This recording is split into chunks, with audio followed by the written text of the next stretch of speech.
सब जलकर खाक हो जाएगा। केवल एक किरण पर्याप्त है। इसलिए जब ऐसा वक्त हो, हौसले से चलना। भागवत इशारा करती है उस वक्त प्रतीक्षा करना, उस समय की। तुम थोड़ा पॉजिटिव रहना, तुम आशा को मत छोड़ देना, कभी निराशावादी मत बनना। हर समय में एक आस रखना, हर समय में। तोड़ कभी ना आस की डोरी, खुशियां देगा भर भर बोरी। तोड़ कभी ना आस की डोरी, खुशियां देगा भर भर बोरी। मगर वो गम की परछाई से तुझे डरा भी देगा। मगर वो गम की परछाई से तुझे डरा भी देगा। जिस साईं ने दर्द दिया है वही दवा भी देगा। धीरज रख वो रहमत की बरखा बरसा भी देगा। धीरज रख वो रहमत की बरखा बरसा भी देगा। धीरज रख वो रहमत की बरखा बरसा भी देगा। धीरज रख वो रहमत की बरखा बरसा भी देगा। जिसके हाथ में सबकी रेखा, जिसके हाथ में सबकी रेखा, जिसके हाथ में सबकी रेखा, जिसके हाथ में सबकी रेखा, उसकी ओर जिसने भी देखा, उसकी ओर जिसने भी देखा, उसकी ओर जिसने भी देखा, उसकी ओर जिसने भी देखा। सही समय पर मध्यम तारा वो चमका भी देगा। सही समय पर मध्यम तारा वो चमका भी देगा। जिस साईं ने दर्द दिया है वही दवा भी देगा। जिस साईं ने दर्द दिया है वही दवा भी देगा। धीरज रख वो रहमत की बरखा बरसा भी देगा। धीरज रख वो रहमत की बरखा बरसा भी देगा। घटेगी जब घन घोरी अंधेरी, घटेगी जब घन सब गाओ। अंधेरी, घटेगी जब घन घोरी अंधेरी, घटेगी जब घन घोर अंधेरी, बढ़ जाएगी हिम्मत तेरी, बढ़ जाएगी हिम्मत तेरी, बढ़ जाएगी हिम्मत तेरी। बढ़ जाएगी हिम्मत तेरी। बूंद बूंद तरसाने वाला जाम पिला भी देगा। बूंद बूंद तरसाने वाला जाम पिला भी देगा। जिस साईं ने दर्द दिया है वही धीरज रख वो रहमत की बरखा बरसा भी देगा। धीरज रख वो रहमत की बरखा बरसा भी देगा।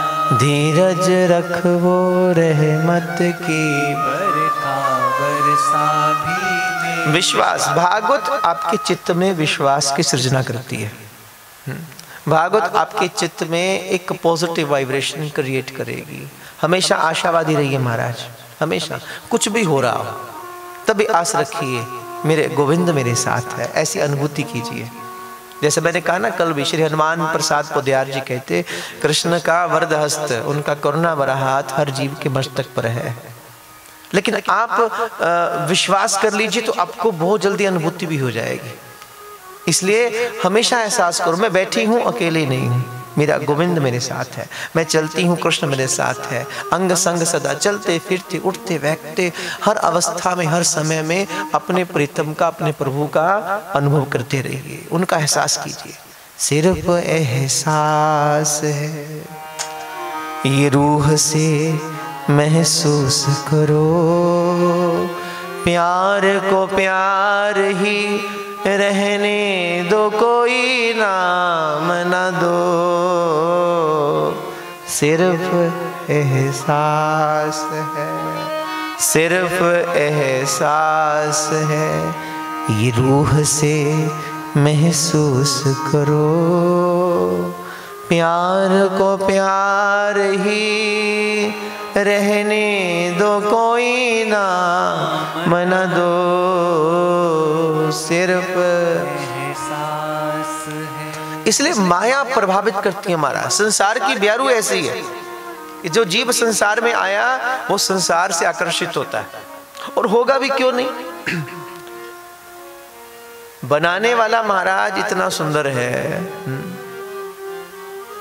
नाम तुम्हारा तारणहारा, जाने कब दर्शन होगा, तेरी रचना इतनी सुंदर, तू कितना सुंदर होगा, तेरी रचना इतनी सुंदर, कितना सुंदर होगा। और सबसे मजे की बात है कि महाराज कृष्ण आकर्षित करता है तो उसकी सृजना भी आकर्षित करती है।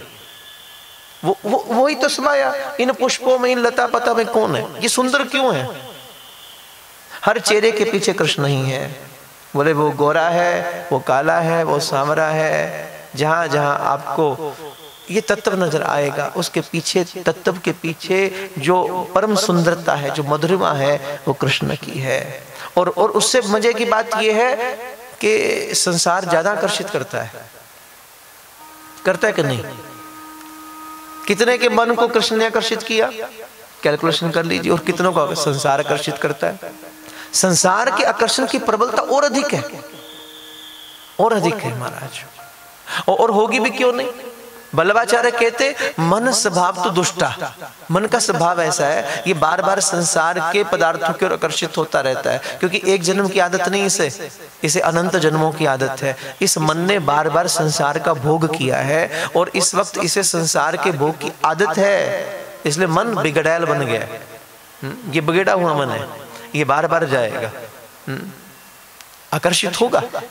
लेकिन दोनों के आकर्षण में एक अंतर है, कृष्ण भी आकर्षित करते हैं, संसार भी आकर्षित करता है, लेकिन संसार का आकर्षण बाद में पीड़ा देता है और कृष्ण का आकर्षण आनंद से भरता है। यह अंतर है मूल में, इसलिए उद्गम की ओर जाना। सुखदेव कहते हैं प्रभु आपकी माया बड़ी प्रबल है, ये प्रभावित करती है, पहले वचन दीजिए मैं संसार में आऊं, आपकी माया प्रभावित ना करेगी। प्रभु ने वचन दिया, तब सुखदेव जी का प्रगट्य हो रहा है। और वेद व्यास जी ने वचन दिया था मैं रोकूंगा नहीं आपको, क्योंकि साधक हैं ये, साधना करना चाहते हैं। और फिर जब सुखदेव जी का प्रगट्य हुआ तो कहते सुखदेव तो महाराज वन की ओर चले, निराकार ब्रह्म के उपासक है, वन की ओर जा रहे हैं। लेकिन जैसे उनके रूप को देखा, सुखदेव जी के रूप को देखा, तो वेद व्यास तो पिता तो है ही, और पिता के अंदर तो ममता होती है, तो फिर कैसे जाने दे। तो कहते पीछे पीछे चल पड़े, हा पुत्र कहते हुए, द्वैपायनो बिरहे कातुर आजुहा। विरह में भरे हुए वेद व्यास पीछे पीछे जाते हैं और पुत्र की तन्मयता में, उसके ममता में डूबे हुए हा पुत्र कह रहे हैं। तो सुखदेव आगे आगे थे, नगन अवस्था, अवधूत वेश, गोर बदन, बड़ी सुंदर सुंदर आंखें, लंबे लंबे केश, बड़ा अद्भुत रूप। और ऐसे पुत्र को देखकर कौन पिता मोहित नहीं हो जाएगा। हाँ पुत्र, लेकिन सुखदेव ने उत्तर नहीं दिया, और बदले में वन के वृक्षों ने उत्तर दिया है, पुत्रेति तन्मता तरवोभिनेदुस्तम सर्वभूत हृदयम मुनि मानतो अस्मि। चले जा रहे हैं, सुखदेव आगे आगे। वृक्ष कहते हैं हाँ पुत्र, कौन किसका पिता, कौन किसका पुत्र है, ये तो संसार के संबंध है। कभी आप पिता बनते वो पुत्र बनता है, कभी वो पिता बनता है आप पुत्र बनते हैं। तो कहते जिस ओर से सुखदेव जा रहे थे रास्ते में बावली थी, सरोवर था, और उस बावली में कुछ स्त्रियां स्नान कर रही हैं। और जब सुखदेव जी को देखा तो उन स्त्रियों को कोई संकोच नहीं हुआ, लेकिन वेद व्यास को देखकर उन्हें लज्जा आई। तो उन स्त्रियों ने तो वेद व्यास ने प्रश्न किया उन स्त्रियों से, बोले अभी अभी मेरा पुत्र आगे गया है जो बिल्कुल जवान है, अवधूत है, नगन रूप में था, लेकिन उसको देखकर तो आपको लज्जा नहीं आई, और मैं वृद्ध हूं, आपके पिता की आयु का हूं, और मुझे देखकर आपको लज्जा क्यों आ रही है, क्यों संकोच हो रहा है? तो उन स्त्रियों ने उत्तर दिया कि भले आप वृद्ध हैं, भले आप हमारे पिता की आयु के हैं, लेकिन आपको ये तो पता है ना कि हम स्त्रियां हैं और आप पुरुष हैं। ये भेद आपकी नजर में है, आप जानते हैं स्त्री कौन होती है, पुरुष कौन होता है। लेकिन आपका पुत्र सुखदेव तो इतना निर्मल संत है, इतना विरक्त संत है, जिसे यही नहीं पता कि स्त्री क्या होती है और पुरुष क्या होता है। ऐसे सुखदेव हैं, इसलिए उनको प्रथम नमन किया। और किसके उपासक है? निराकार ब्रह्म के उपासक है सुखदेव, कृष्ण के नहीं। और इधर वेद व्यास ने जब भागवत की रचना की तो वेद व्यास विचार करते भागवत जैसा अमृत हर कोई अधिकारी नहीं इस अमृत को पिलाने का और पीने का। देवताओं को भी अधिकार नहीं था इसको पीने का, इसलिए इसे इस रस को कौन देगा, कौन प्रदान करेगा? अगर अनाधिकारी को यह रस दे दिया जाए, अगर अनाधिकारी जीव भागवत के अमृत को पिलाना शुरू कर दे तो वो अर्थ के अनर्थ कर देगा। इसलिए खतरा है, समाज को ध्यान रखिए। अब स्कूल के अंदर टीचर का एक बहुत बड़ा दायित्व होता है। अब पंजाबी के टीचर को तुम कहो कि +2 क्लास को फिजिक्स पढ़ाओ तो महाराज सब गड़बड़ हो जाएगी, ये आकाश तारे सब पलट जाएंगे, पृथ्वी प्रदक्षिणा करेगी वो सूर्य को प्रदक्षिणा करवाएगा, सब कुछ उल्टेगा। तो इसी प्रकार हर किसी को अधिकार नहीं है उस अमृत को पीने का और उस अमृत को बांटने का, ये अधिकार है। इसलिए प्रथम स्कंद अधिकार का संबंध है कि इसको कहने का अधिकारी कौन है और इस रस को लेने का अधिकारी कौन है। आप लोग अधिकारी हैं तभी तो प्रभु ने बुलाया होगा।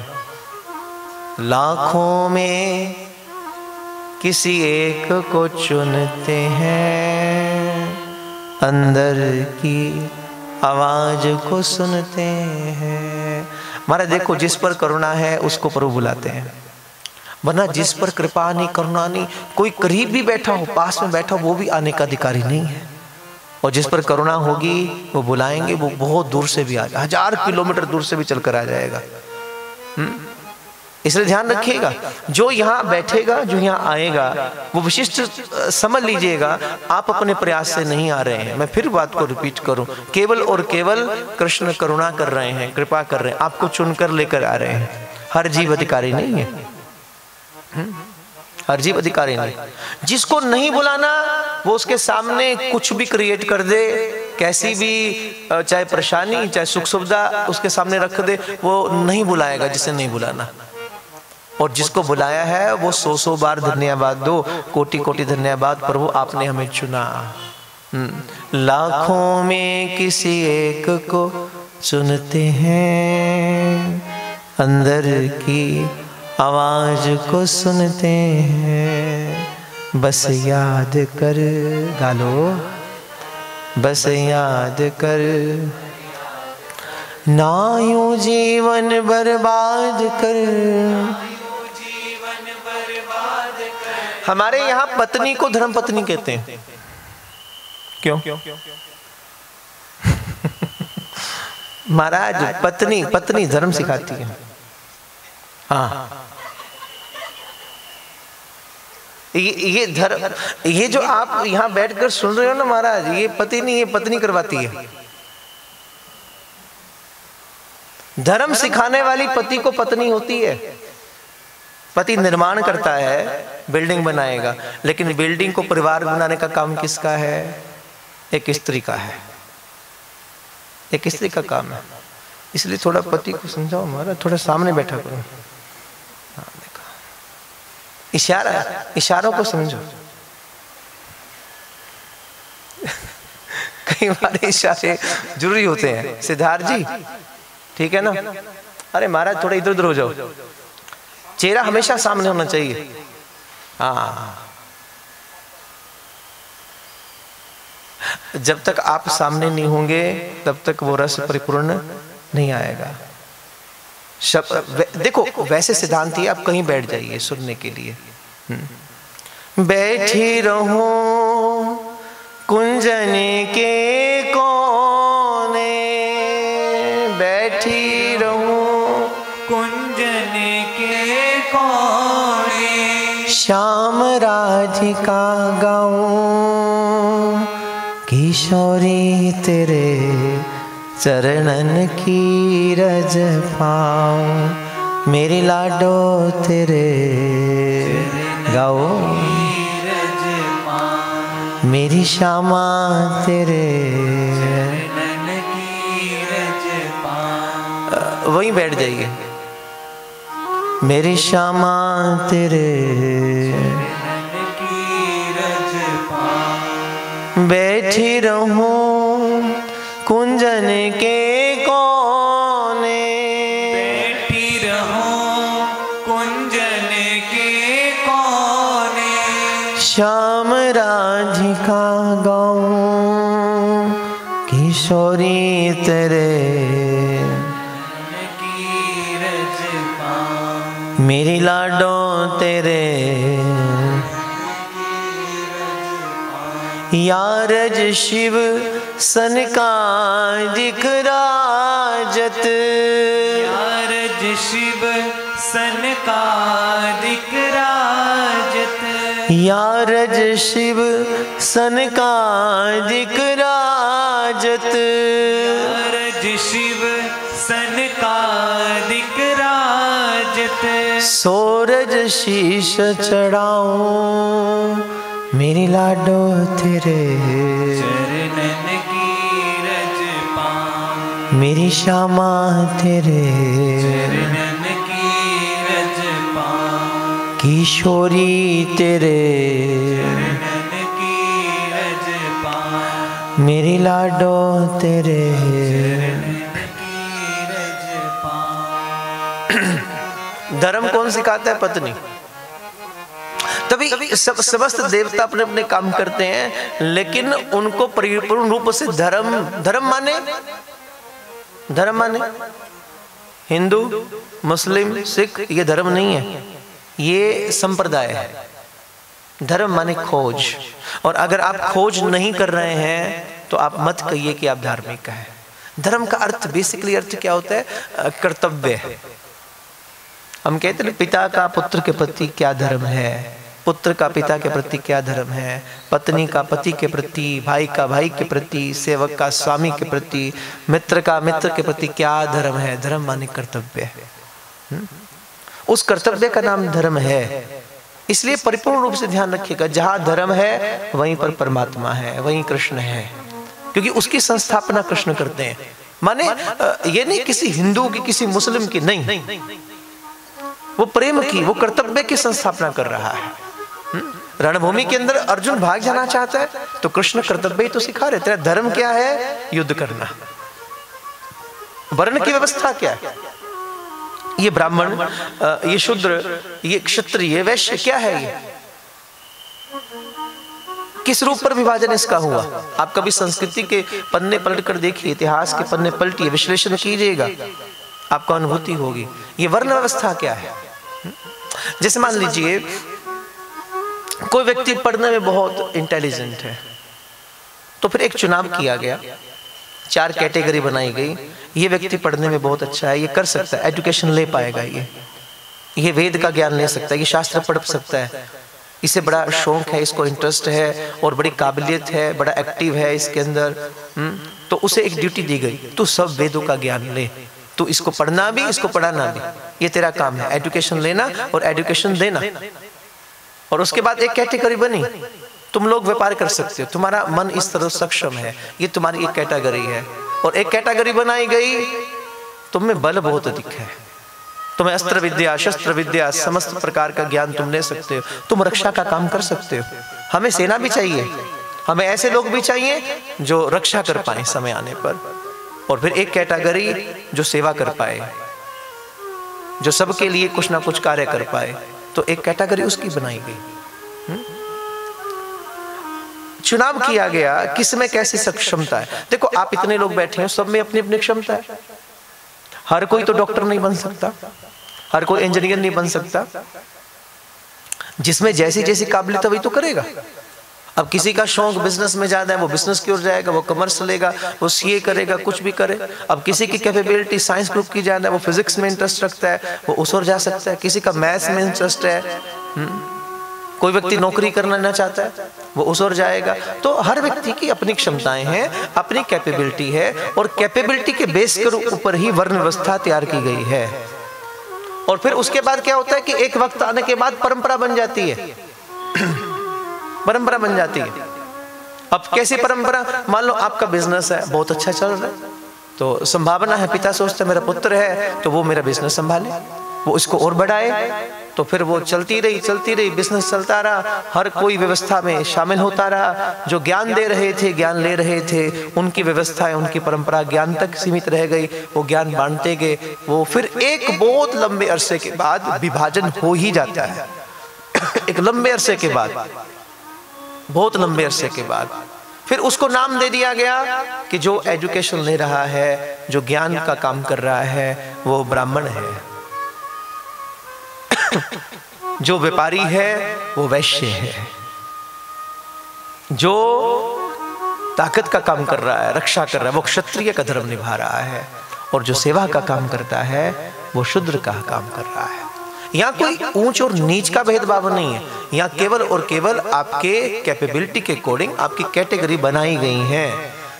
ऊंच नीच का भेदभाव यहाँ नहीं था। वो तो फिर परंपरा जब चलती है बहुत देर के बाद, फिर वो कई बार प्रथाएं, कुप्रथाएं बन जाती हैं, फिर उसके अंदर विभाजन होने शुरू हो जाते हैं। और ये भी नहीं, मुझे नाम याद नहीं, हमारे एक बड़े विशिष्ट संत हुए हैं, ब्राह्मण थे, वो ब्राह्मण थे, पता नहीं, नाम नहीं याद मुझे, जो भी था। लेकिन जब उनके पुत्र हुआ, बड़ी अच्छी व्यवस्था के साथ उसे पालन पोषण किया, वो बड़ा हुआ।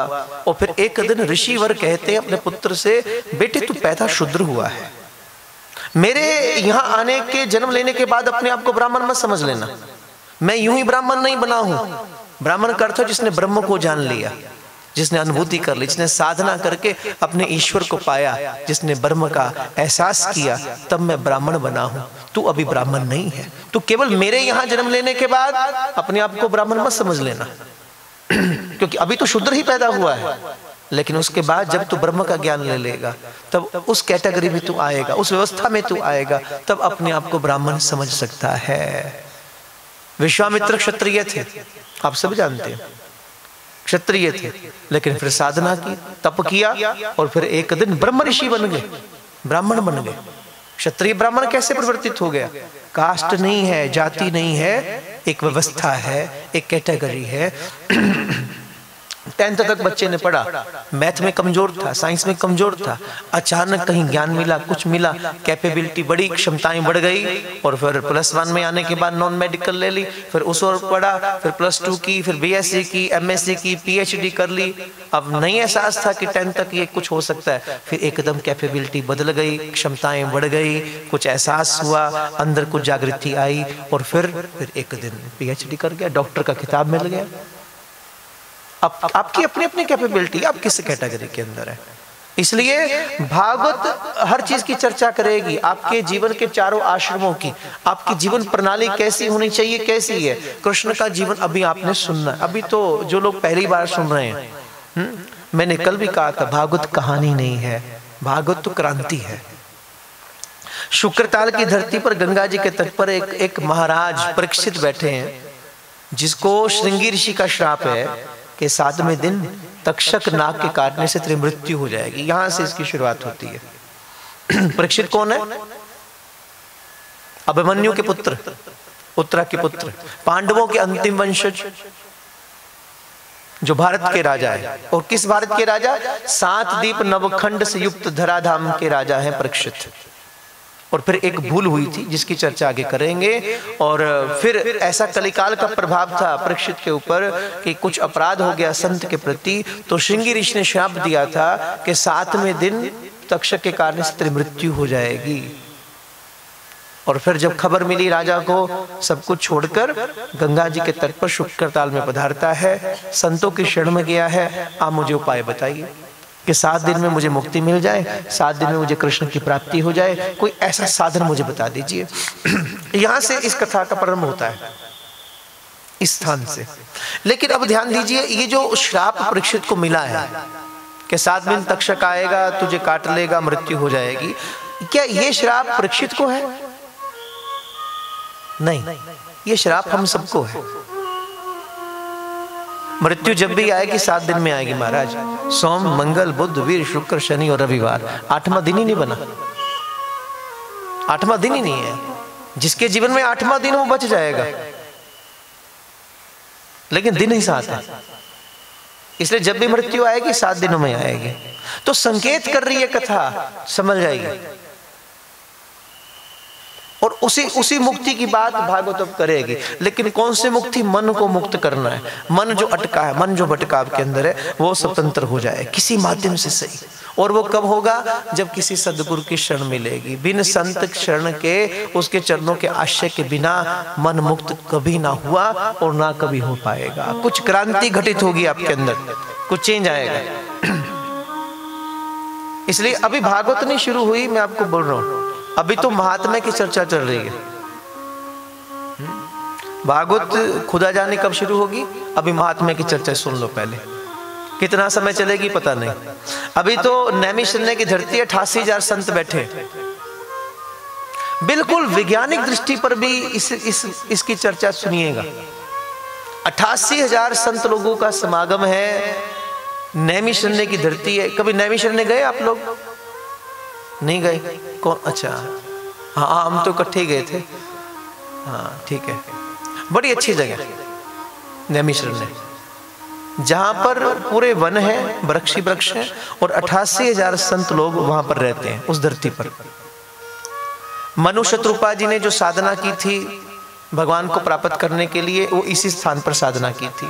और यहीं पर भगवान नारायण का दर्शन उन्हें हुआ था। और राम रूप में आपके घर पर आऊंगा, ये आशीर्वाद भी भगवान नारायण ने मनु शत्रुपा को नैमिषारण्य की धरती पर ही दिया था।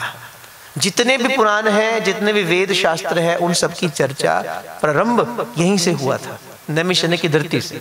कारण क्या था कि 88,000 संत लोग यहाँ रहते, और वेद व्यास जो भी पुराण रचना करते थे तो वो वहां जाकर उन सबको सुनाते थे। क्यों? क्योंकि एक ही बार सुनाने से 88,000 संतों तक उसका मैसेज चला जाता है, और फिर एकदम उसका प्रसार होता है। जितनी प्रकार की कथा है वो यहीं पर उसका ज्ञान दिया गया।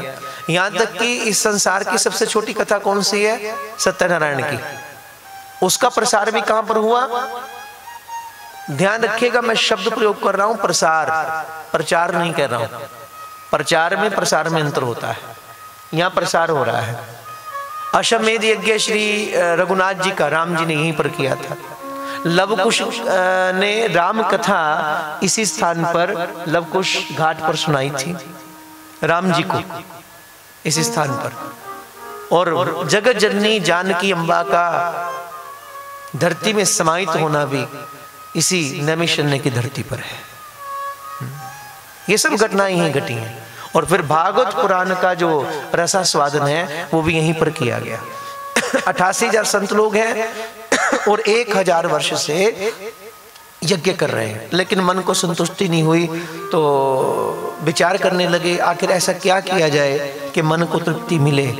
क्योंकि प्रथम स्कंद में वेद व्यास कहते हैं वासुदेव परम योगः, वासुदेव परम तपः, वासुदेव परम ज्ञानम, वासुदेव परम गति।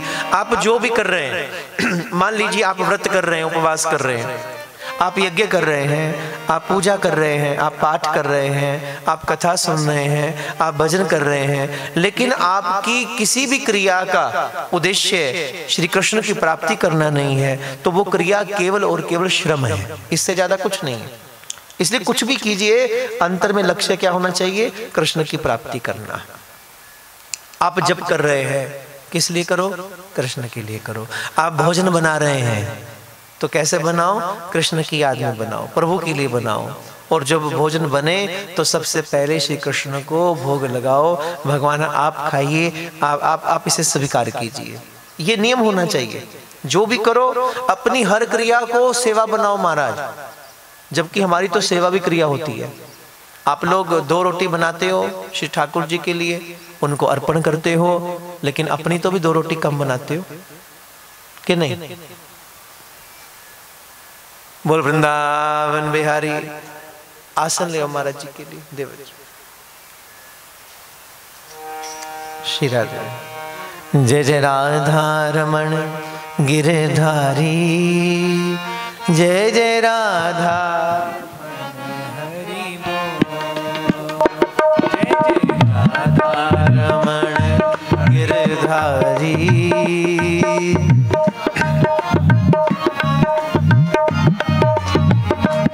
जय जय राधा रमण गिरधारी, जय जय राधा रमण गिरधारी, जय जय राधा रमण गिरधारी,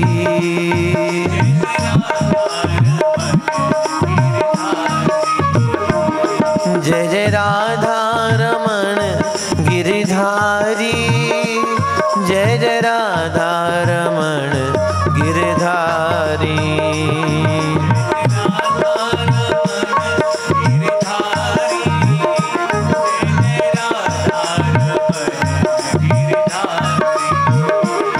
जय जय राधा रमण गिरधारी, जय जय राधा रमण गिरधारी,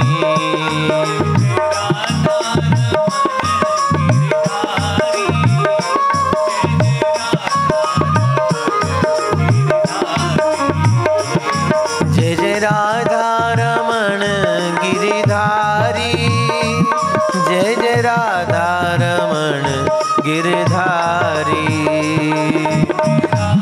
सब गाइए।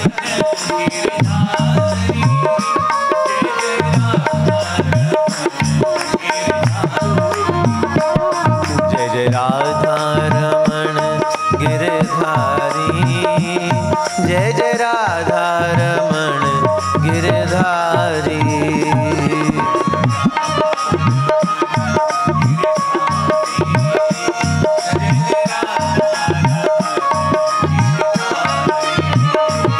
जय जय राधा रमण गिरधारी, जय जय राधा रमण गिरधारी, जय जय राधा रमण गिरधारी,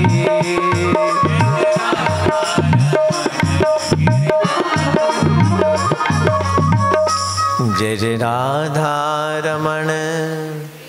सब गाइए। जय जय राधा रमण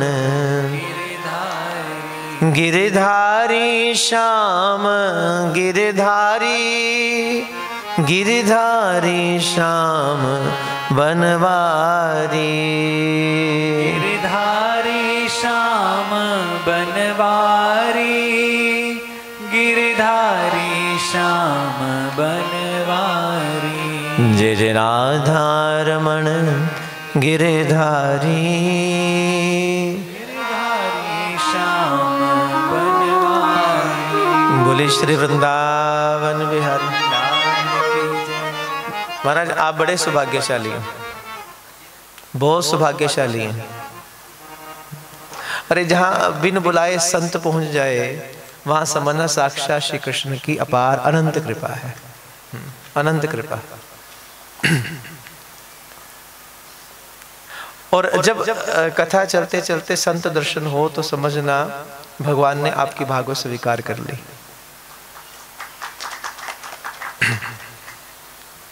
बोले श्री वृंदावन बिहारी आनंद कंद भगवान की।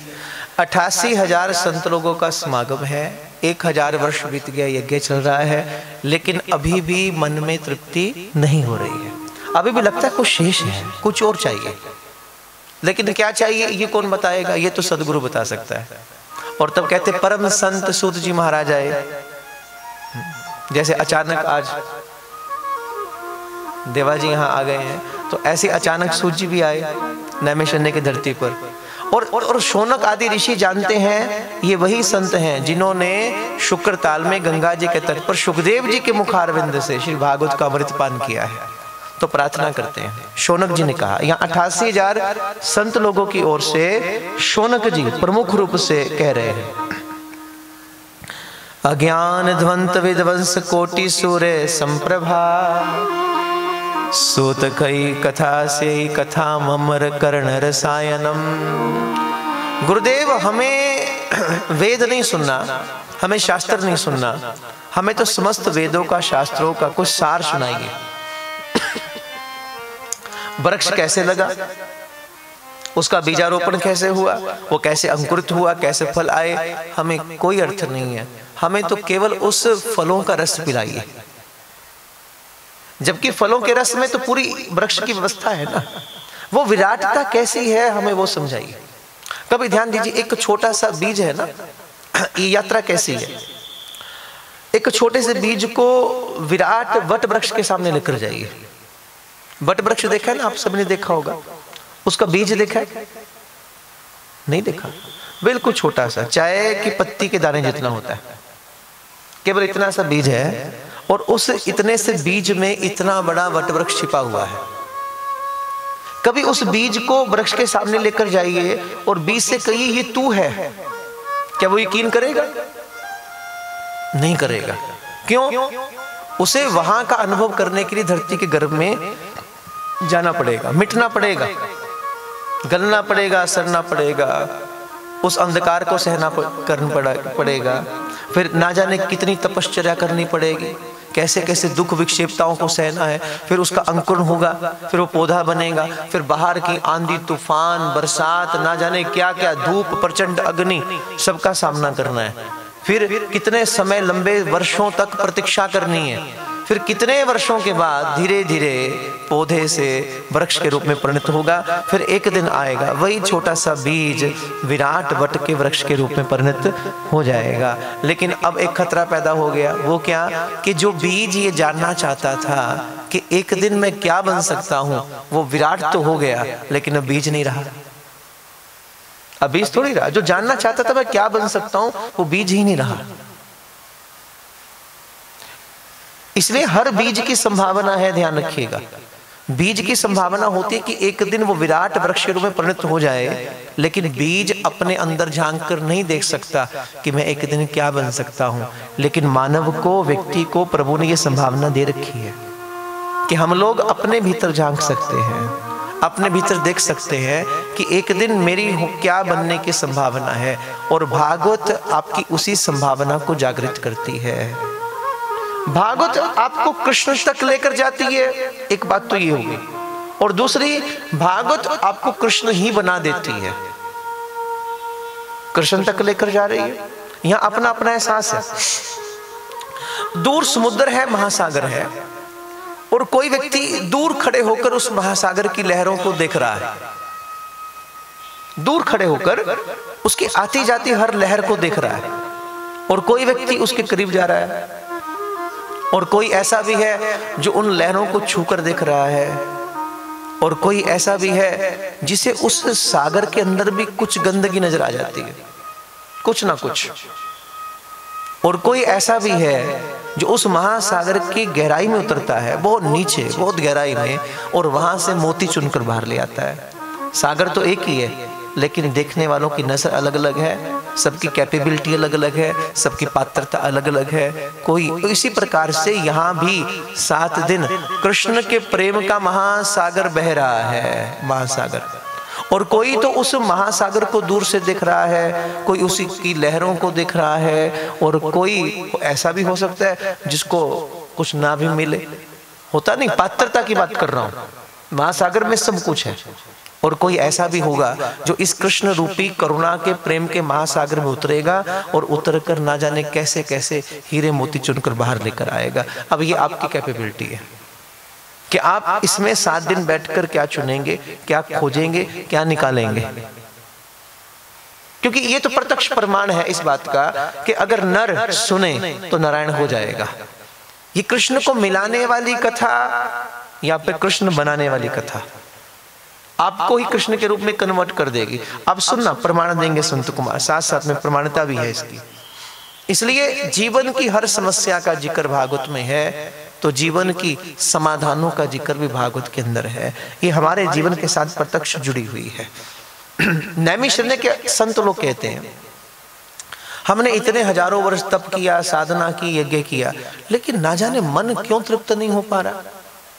तृप्त होगा कैसे? जब तक हमें कृष्ण के चरणों का आश्रय न मिलेगा मन तृप्त नहीं हो पाएगा। इसीलिए उस परम तृप्ति के लिए, और शौनक जी इस बात को स्वीकार करते हैं, और अष्टम श्लोक में, महात्म्य के अष्टम श्लोक में शौनक जी कहते हैं, चिंता मनिर्लोक सुखम सुरद्रुहु स्वर्ग संपदम प्रच्छति गुरु प्रीतो हो वैकुंठम योगी दुर्लभम।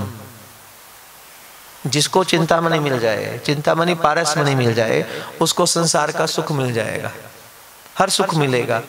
जिसको सुरद्रुहु बोलते हैं कल वृक्ष को, जिसको कल वृक्ष की छाया मिल जाए उसे स्वर्ग का ऐश्वर्य मिल जाएगा। लेकिन अगली पंक्ति में कहा कि प्रच्छति गुरु प्रीतो हो वैकुंठम योगी दुर्लभम, लेकिन जिसको सदगुरु मिल जाए उसको साक्षात वृंदावन बिहारी की प्राप्ति हो जाती है। बोले सदगुरुदेव भगवान की। तभी तो कबीर कह रहे हैं कि कबीरा वे नर अंध हैं गुरु हरि जाने, और हरि रूठे गुरु ठोर है और गुरु रूठे नहीं ठोर। इसलिए सदगुरु के पास रहिए, किसी संत के चरणों का आश्रय लीजिए। संत बात करना चाहता है तो उससे दिल की बात कीजिए, अगर वो मौन रहना चाहता है तो फिर उसके मौन का आनंद लीजिए। सदगुरु ना रूठे महाराज। दुआवा रल करो सैयो कीते मुर्शिद ना रुस जावे। दुआवा रल करो सैयो कीते मुर्शिद ना रुस जावे। दुआवा रल करो सैयो कीते मुर्शिद ना रुस जावे।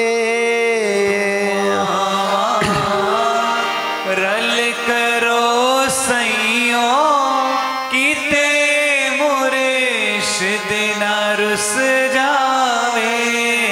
जिना दे मुर्शिद रुस जांदे, जिना दे मुर्शिद रुस जांदे, ओ जिऊंदे जी मरे रहंदे। जिना दे मुर्शिद रुस जांदे, ओ जिऊंदे जी मरे रहंदे। मैं लच पाला दे लड़ लगियां, मेरे तो गम परे रहंदे।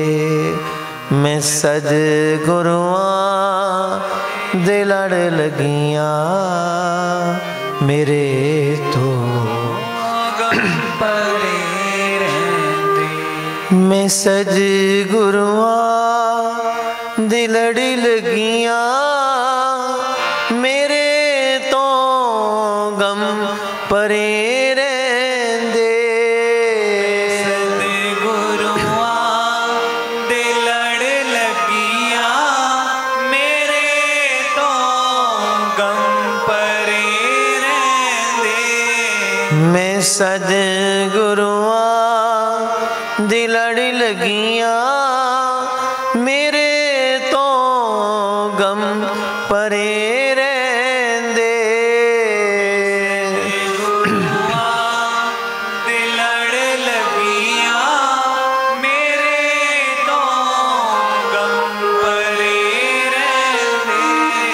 मेरी आसा उम्मीदां दे, मेरी आसा